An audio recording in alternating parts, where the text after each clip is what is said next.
Okay. Përshëndetje të gjithëve, mirë se keni ardhur në Ridebate, në kampionatin kombëtar të debatit, në këtë edicion të 8 që organizata Liburnetik zbaton këtë projekt program, i cili këtë vit e ka zhvendosur edhe fokusin në një tematik mjaft rëndësishme, sikurse është ekonomia qarkulluese dhe zhvillimi i qëndrueshëm. Kjo fal edhe atij që bën të mundur mbështetjen e projektit, ndaj unë dua të falenderoj Giselbenian përmes projektit BE për ekonomi qarkulluese dhe qytete të jetueshme, i bashkëfinancuar nga Bashkimi Evropian dhe Ministria Federale Gjermane për bashkëpunim ekonomik dhe zhvillim, në bashkëpunim me Ministrinë e Turizmit dhe Mjedisit të vendit tonë. Ju e dini që ky kampionat, sikur se thash, ka 8 vite eksperiencë dhe sot ne ndodhemi në një nga qytetet që ka një farë eksperiencë për sa i përket debatit dhe ka qenë pjesëmarrëse nga edicionet e para. Jemi në Kukës. Dua të falenderoj shkollën Avzinela, një duar tërkitje për ta. Dhe shkollën tjetër që ka ardhur nga Rësheni, shkollën e mesme Rëshen, një duar tërkitje. Ky debat sot do të vlerësohet nga një juri e cila po si ju ka bërë një trajnim të caktuar për sa i përket kriterieve të vlerësimit që ka Ridebate. Ndaj dua të falenderoj Dorian Belulin, pjesë e Fakultetit Shkencave Sociale, po ashtu asistent pedagogen Eugena Gjoka nga Fakulteti Shkencave Sociale, Departamenti Filozofi, dhe nga unë sot që jam drejtuesi i organizatës Liburnet. Kështu që ju faleminderit që do të na jepni mundësit, ju dëgjojmë edhe të mësojmë pse jo. Nga temat të cilat do t'i përzgjedhim në këtë moment, kështu që do t'i jap të drejtën e përzgjedhjes shkollës Avzinela, një nga 2 temat. Sa me frikë më burr. E lexojmë. Ekonomia qarkulluese kundrejt ekonomisë lineare, cili model është më realist në botën moderne. Është e qartë tema? Doni ta lexojmë edhe një herë? Okej? Faleminderit. Bëjmë tani përzgjedhjen e qëndrimit këtu te globet.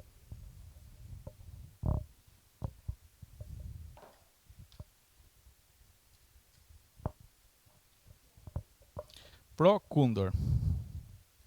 Pra pro do të jetë skuadra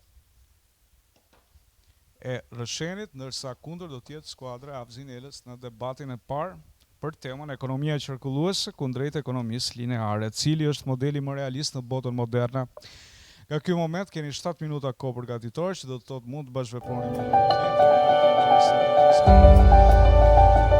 kush do ta përfundojë debatin.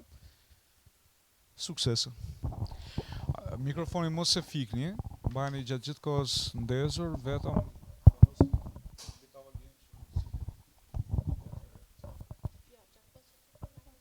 po, ajo po, është logjikshme. Jemi gati, Mirë, fillojmë me debatin e parë, debatin e skuadrave, sikurse thash edhe pak më përpara, në këtë debat të 8 anëtarët do të kenë të drejtën e fjalës, që do të thotë të 8 duhet flasin dhe nuk mund t'ja kalojnë radhën shoku tjetër që të flasi 2 herë, është rregull i formatit. Nga 1 minutë maksimalisht për secilin nga ju. Fillon skuadra që mban qëndrimin pro, në këtë rast shkolla e Rëshenit, dhe pastaj do të pasohet nga skuadra Avzinela nga Kuksi për qëndrimin kundër. Suksese. Përshëndetje gjithëve, unë jam Enida Nikoli dhe përfaqësoj gjimnazin Rëshen. Ne mbajmë qëndrimin pro temës ekonomia qarkulluese kundrejt ekonomisë lineare. Modeli ekonomik qarkullues synon të mbyll rrethin në mënyrë që materialet, burimet dhe energjia të mos përfundojnë në landfille ose të ditë, por në sistem. Kjo do ndikonte drejt për mjedis më të pastër, që do të thotë më pak ndotje lumore, detare, ajri dhe më pak landfille. Do të marr shembull. Plehu kompostohet dhe mund të kthehet sërish në ple organik. Metalet shkrihen dhe sërish mund të përdoren. Pyetja ime për ju është, a nuk do të ishte kjo një siguri më e madhe ekonomike në plan afatgjat? Faleminderit. Kjo do të ishte një në planin afatgjat do të ishte më e mirë, por sigurisht që ekonomia qarkulluese e dim që ka një kosto më të lartë. Pasi për të prodhuar diçka, një kompani, do të thënë, duhet ta prodhoj, duhet ta nxjerrë atë, ta konsumoj dhe të të arrijë marrë atë që ta përpunoj përsëri ta ricikloj. Domethënë duhet të ketë kosto më të lartë që të hapin edhe fabrika ricikluese dhe përpunuese për të ripërpunuar pra këto produkte. Pra domethënë ka një kosto më të lartë që ekonomia qarkulluese se sa ajo lineare.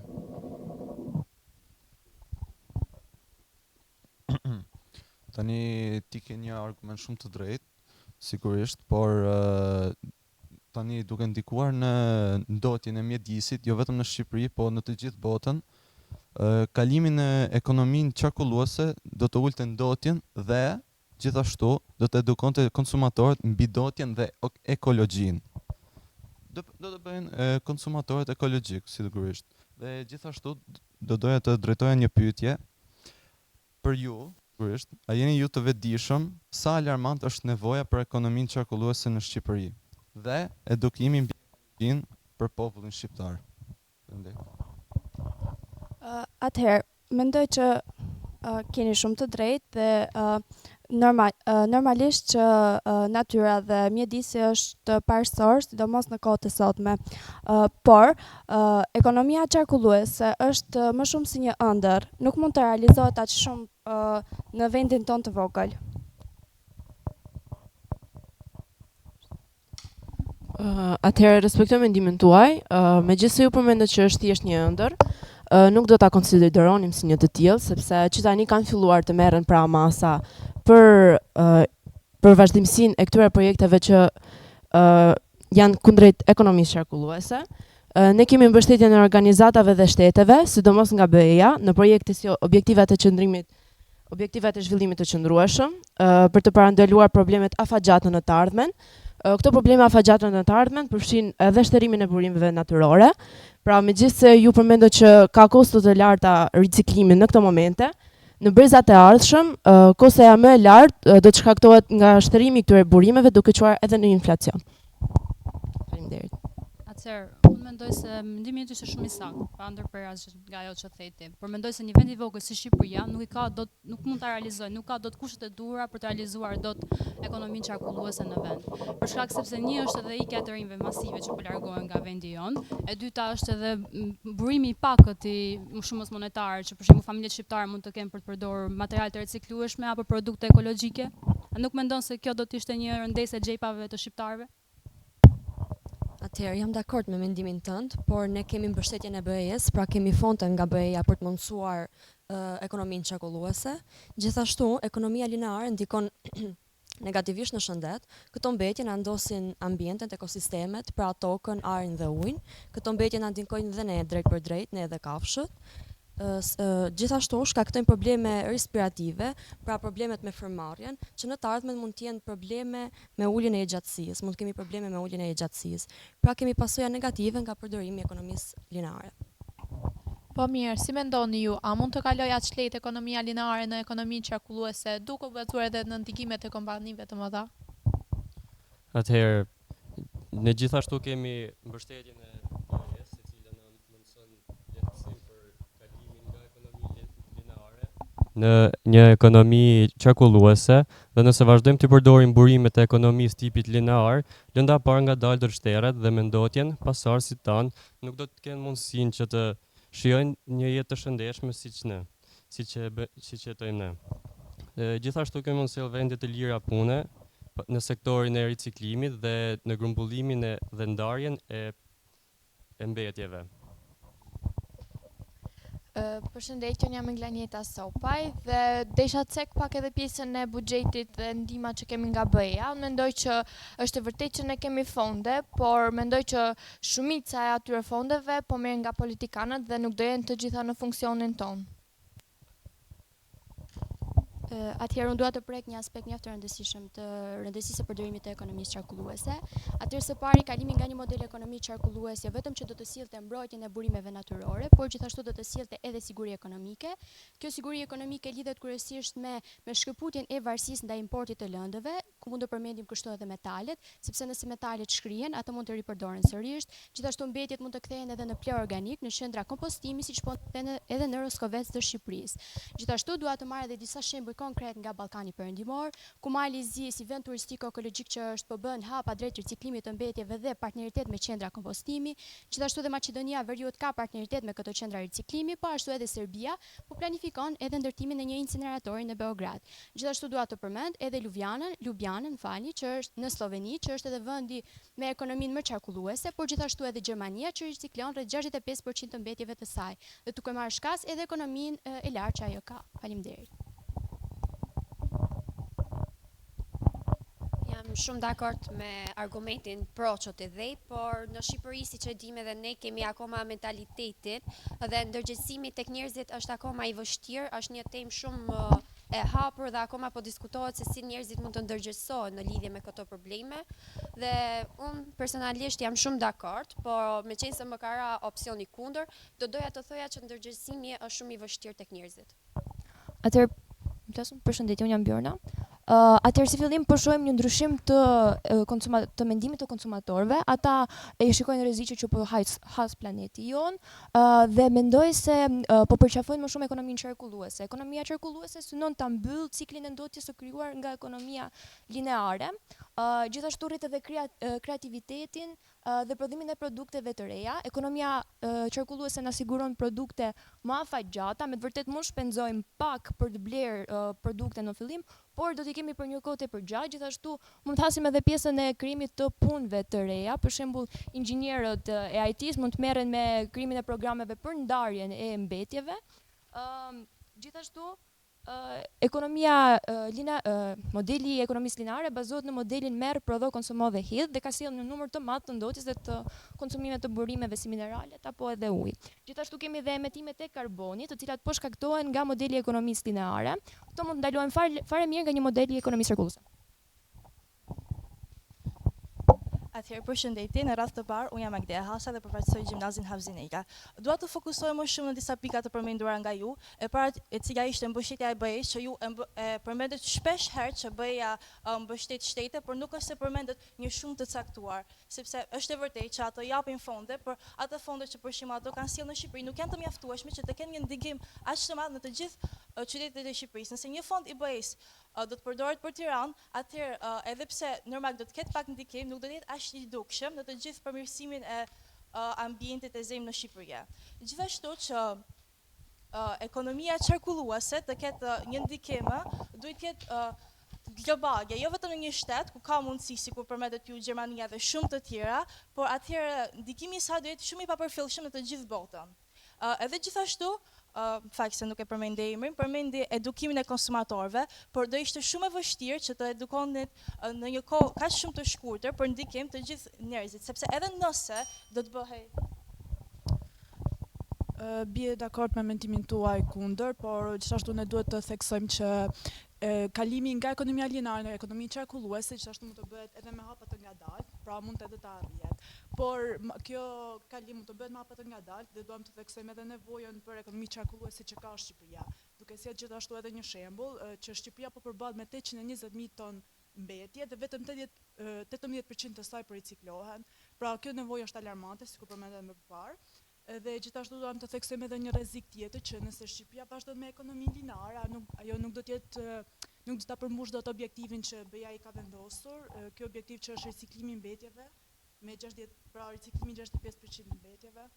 Gjithashtu kalimi në ekonominë qarkulluese do të hap shumë vende pune, duke kaluar një tjetër problemi që Shqipëria ka, që është papunësia. Këto vende pune do të hapen pasi do të hapen sektor të tjerë mbi riciklimin, eduktimin. Pra do të zë shumë probleme për Shqipërinë. Atëherë jam dakord që ekonomia qarkulluese do të hapte shumë vende të reja pune, por mos të harrojmë që ekonomia qarkulluese do të sillte shumë edhe papunësi. Duke ditur që një sër biznesesh në Shqipëri, një rreth i gjerë i bizneseve në Shqipëri janë të lidhura shumë ngushtë me ekonominë lineare, e cila është një ndër ekonomia kyç këtu në Shqipëri. Dhe duke ditur këtë, shumë vende pune do të ishin jashtë horizontit të Shqipërisë, vendit tonë. Pra do të kishte shumë të papunë në Shqipëri.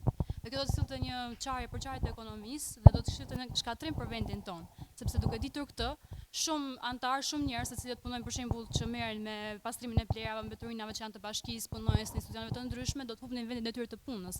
Gjë do të sillte kaos në ekonominë e vendit tonë. Mirë, faleminderit. Një dorë të kite për 2 skuadra. Ju thatë që ishte e vështirë, po jeni përgatitur, apo? Sikurse dhe skuadra tjetër. Do të vazhdojmë debatin me debatin e dytë. Debati i dytë ndryshe nga debati i parë ku ju keni një paketë paraprakisht të përgatitur edhe me disa referenca që më vurare pak u përdorën. Do jetë një debat më spontan, një temë të cilën nuk e keni patur më përpara ose edhe mund të ketë notën nga viti tjetër që mund të jetë e njëjta, por ne i kemi ndryshuar. Kështu që do të zgjedhin tani shkolla e Rëshenit një nga temat e debatit të dytë, debati i liderit. Okej.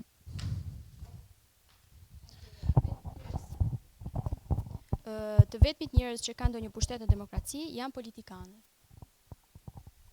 Pra, tema do të jetë, ju pëlqen tema, është e qartë? Të vetmit njerëz që kanë ndonjë pushtet në demokraci janë politikanët. Pro apo kundër?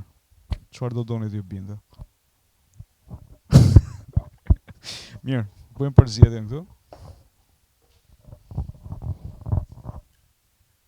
Dhe në fakt kjo temë ka qenë dhe vitin e kaluar, për kë ka qenë.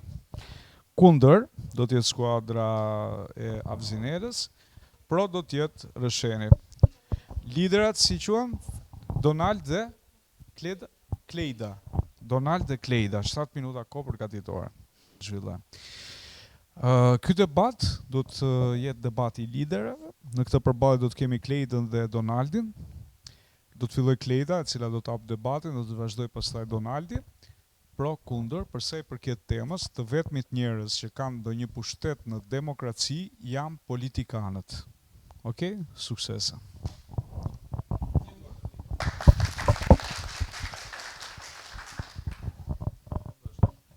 Atëherë, përsa i përket temës, të vetmit që kanë pushtet në demokraci janë politikanët, ne jemi pro saj. Është parë që nga demokracia, Shqipëria, pra kryesisht gjatë 30 viteve të fundit, ka një paqëndrueshmëri politike që kjo lidhet kryesisht për shkak të korrupsionit. Korrupsioni është një dukuri mjaft e pranishme në politikën shqiptare dhe jo vetëm.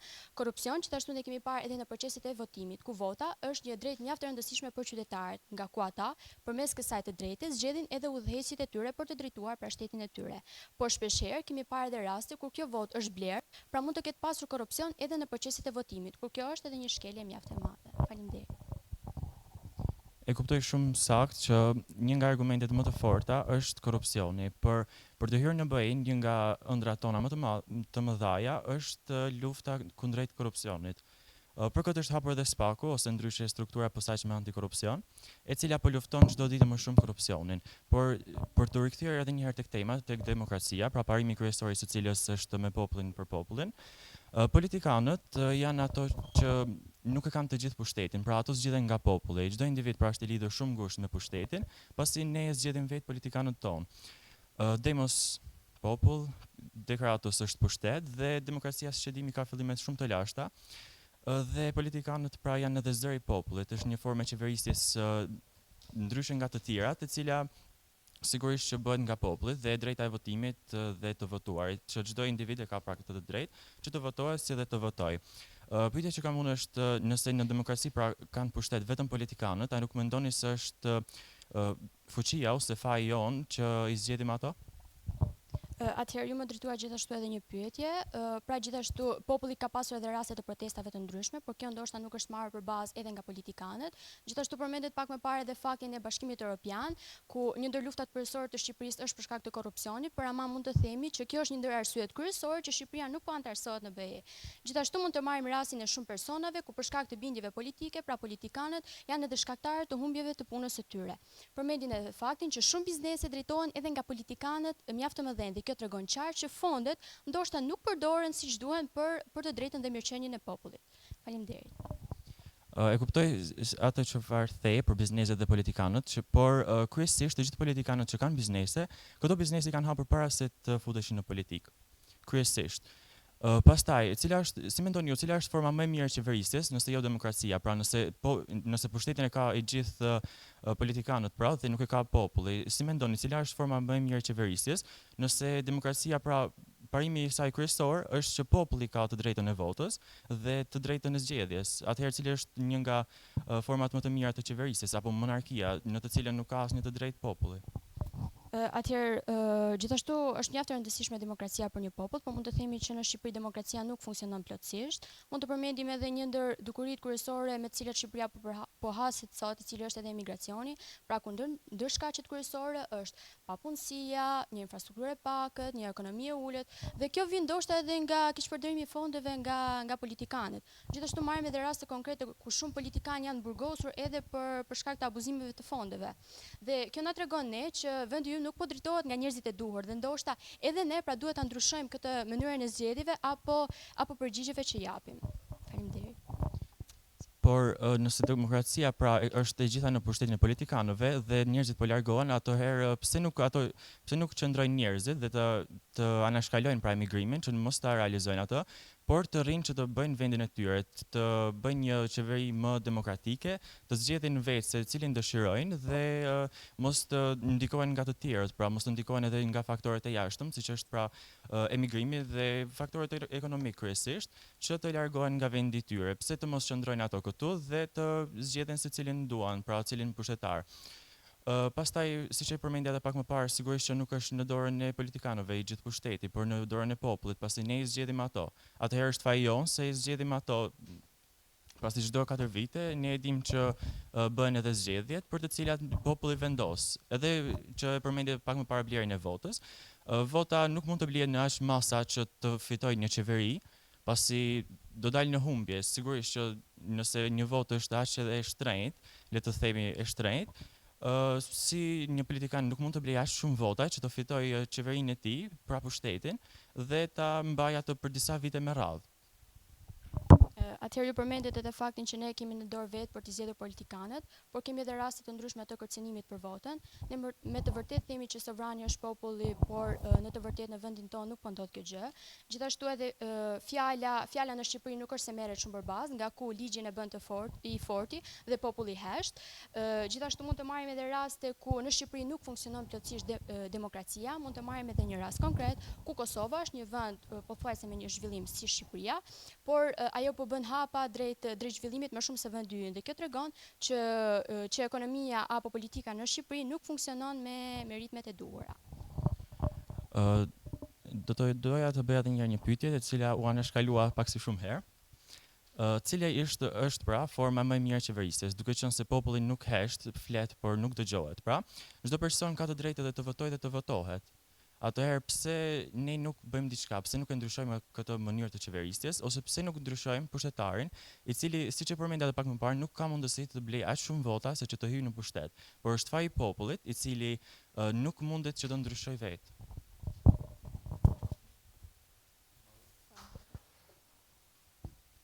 Prisja më shumë realisht nga debati sotëm, duke qenë se ju keni qenë edhe shkollat që keni pasur më shumë kohë, relativisht nga shkollat e tjera, në përgatitjen e 2 temave, e ceka dhe pak më përpara ju kishit vetëm 2 tema për përgatitur dhe unë mendoj që koha ishte mjaftueshme për të përgatitur dhe më mirë, për të cilë diçka më mirë. Ajo çfarë vura re, e thash edhe pak më përpara, mungesa e statistikave, studimeve, gjatë trajnimit nga Zysha Ida ju është bërë me dije që përdorimi i statistikave apo referencave përforcon më së shumti argumentin. Këtu mungoi u përmend Bashkimi Evropian, por nuk u zhvillua në koncept pse. Më thënë thjesht ishte në nivel opinioni apo në nivel shembulli të një apo të disa shteteve të tjera që u sollën u përmendën, por pse? Çfarë ndodh? Pse është më e mirë ekonomia qarkulluese apo ajo lineare, domethënë pati pak zhvillim. Nga ana tjetër ajo çfarë vura re është që për fat keq ky debat zgjati shumë pak në krahasim me debatet e tjera që kemi zhvilluar në këtë fazë, që do të thotë koha në dispozicion nuk u shfrytëzua më së miri. Kishit mjaftueshëm argumenta për të thënë, mjafton që ato paketat kërkimore kur ja u japim ti lexoni me vëmendje dhe jo të sillni përmendësh çfarë është parashtruar, por të punoni me ato, të bëni kërkime edhe në nivel personal, por edhe në nivel grupi, bashkëpunimi, fryma e bashkëpunimit duhet ishte edhe më e mirë. Disa aspekte që normalisht ndikojnë pastaj edhe në vlerësim. Eugena do t'ju japi pak më shumë argumenta për sa i përket kritereve të vlerësimit, dhe Doriani do i takojnë edhe pikët pastaj në fund fare. Ajo çfarë vum re ishte që në debatin e grupeve pati një shkelje të rregullores që është i foluri 2 herë. Unë e përsërita, e thash dhe në fillim që nuk flitet 2 herë. Çdo antar duhet flasi. Është rregull, është respektimi i formatit. Nëse ne nuk respektojmë formatin, atëherë që në këtë pjesë kemi gabuar apo jo. Pavarësisht saj, unë jam shumë i lumtur që mora pjesë në një debat të tillë dhe kishte element shumë të mirë, dua të përgëzoj liderat, padyshim. Edhe vajzën e 2 dhe 3 nga skuadra tjetër, vajzën e 3 nga skuadra e Avzinelës, që patën u munduan të argumentonin edhe të cilnin vërtet të ishin në temë për cilin po flisnim, por nuk pati shumë shtjellim të argumentit. Pra mbeti thjesht aty i vakët, do të thoja. Më vjen keq domethënë nëse flas. Unë jam gjithmonë i drejt për drejt, ndoshta nga fakti që kam 8 vite që merrem me këtë dhe jam shumë i ftohtë dhe shumë preciz në dhënien e vlerësimit, por duhet jem i drejt edhe sa më transparent i mundshëm. Faleminderit. Mirë, përshëndetje edhe një herë. Do e nis këtë, le themi këtë fjalim si uri, duke ju inkurajuar të 2 skuadrat që të zhvilloni sa më shumë formatin e debatuarit. Dhe kur them formatin e debatuarit, jo vetëm këtë që ju zhvilloni këtu në ridebate me mbështetjen e Liburnetit, po në çdo sferë të jetës. Unë do doja që të merrni një spunto nga debatet që ju dhe nga mënyra se si edukoheni dhe trajnoheni që të vini deri në këtë fazë, që kjo t'ju vlej në zhvillimin e mendimit kritik në çdo fazë tjetër të jetës. Sigurisht do e nis nga sepse njëjtë siç ju ja u përmendi edhe Niku, edhe ne marrim një trajnim se si ne duhet të vlerësojmë këtë debat dhe na besoni që nuk është e lehtë, dhe aq më tepër nuk është, le të themi, as e pëlqyeshme për ne kur na duhet të gjykojmë ndryshe nga ajo, ndryshe nga faktorët në të cilët ne jemi mësuar të gjykojmë. Për shembull, nëse nisemi nga objektiviteti i parashtrimit të argumentit, le të themi që një pjesë e madhe nuk kishte argumentim, kishte pyetje dhe ne nuk mund të zhvillojmë asesi një debat të ngritur vetëm mbi pyetje. Nuk ekziston një debat i tillë. Domethënë do na delegonte deri në pafundësi dhe nuk do merrnim asnjëherë asnjë zgjidhje. Për të kaluar tek gjuha e përdorur, duke qenë se ju ngurtësoheshit në formimin e pyetjeve, edhe gjuha ishte aty, domethënë, nuk është se kishte, le të themi, një lloj fjalori të pasur, nuk është se kishte shtesa në fjalit që ju përdornit. Për të kaluar në vetbesim, duke qenë se nuk i kishim këto 2 komponentet që janë vërtet lidhur, kjo demonstron ose na jep edhe një mungesë vetbesimi në mënyrën se si ne parashtrojmë argumentin kur flasim. Dhe kjo mungesa na le një lloj vëmendje të pakët të debatuesit që po fliste përpara apo të debatuesve me radhë. Ju jeni 8 veta dhe nuk është e thënë që fola unë edhe mbarova. Përkundrazi, duhet jeni vazhdimisht shumë aktiv në dëgjim, në mënyrë që ta superoni ose ta ndihmoni antarin tuaj që jeni ju në këtë rast, secili prej jush duhet të sinkronizohet me gjithë skuadrën, në mënyrë që ju ta dëgjoni çfarë kolegu përballë po ju thot. Për të mos kaluar pastaj tek mungesa totale e humorit, nuk dëgjova asnjë aforizëm, nuk dëgjova asnjë shprehje, nuk dëgjova asnjë batut, nuk dëgjova asnjë lloj gjëje e cila mund ta thynte pak të akullin e debatit. Sigurisht nisur nga kjo, më ngelet vetëm t'ju them që ju lutem, keni parasysh, debati është forma më e mirë e të menduarit kritik, por jo vetëm. Sigurisht, duke qenë se ne përmendem edhe thyrjen e rregullores, ne kemi edhe një sistem pikëzimi që lidhet direkt me thyrjen e rregullores. Nuk e di cili nga anëtarët e skuadrës Havzinelës ngeli pa folur, ose erdhi me dëshirën tënde apo sepse u ngatruat? Sepse ju duhet ta keni parasysh, nuk mund të bëjmë pyetje. Ne parashtrojmë argument në bazë të argumentit që ne themi, siç ju është shpjeguar edhe në trajnim, ju bëni pyetjen brenda argumentit, kështu që nuk ka pyetje në fund. Megjithatë, ju duhet ta keni parasysh që ne do themi pikët, Doriani do komunikoj pikët dhe do ju themi edhe pikët finale me zbritjen që bëhet për shkak të thyrjes së kulturës së formatit. Dua vetëm t'ju them që sido që tjetë nuk jemi në fazë eliminatore, jemi në mbledhje pikësh, shumë kurajo, shumë forca që t'jeni më të mirat. Sepse nuk na shërbeni vetëm në ridebate, po na shërbeni në shoqëri. Dhe unë dua që secili nga ju të kemë mundësi të atakojë në sferat më të larta të jetës. Dhe jam e bindur që ju e keni potencialin, sepse dukeni, që të arrini sa më lartë. Kështu që edhe një herë po e mbyll tani me një frazë shumë optimiste.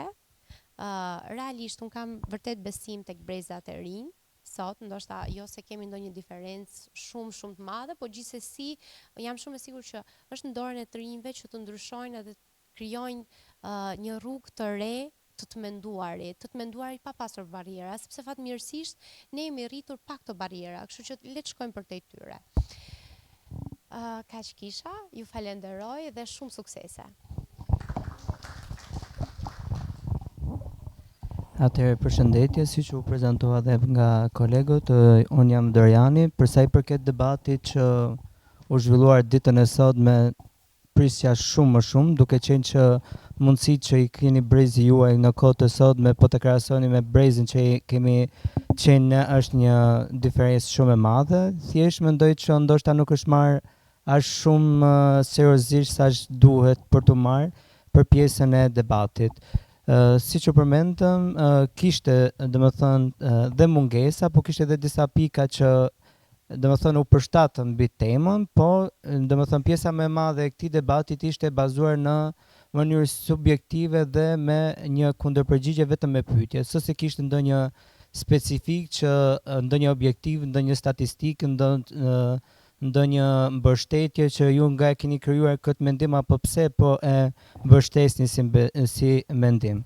Për sa i përket pikëve, se do jep totalen, pastaj me zbritje, po. Atëherë, diferenca fillimisht nuk është shumë e madhe. Nga vlerësimi kemi ardhur një pikë që gjimnazi i Rrëshenit rezulton në pikë totale me 160 pikë, ndërsa skuadra e gjimnazit Havzinela me 154 pikë. Duke përfshirë edhe zbritjen që është bërë, duke qenë që është thyer edhe rregulli i debatit, kryeson me 160 pikë skuadra Rrëshenit dhe 129 gjimnazi Havzinela Kukës. Mirë, faleminderit Dorianit, faleminderit të dyja skuadrave. Pikët sikurse Doriani janë 160 për skuadrën e Rrëshenit dhe 129 për skuadrën e Havzinelës. Faleminderit të dyja. Suksese.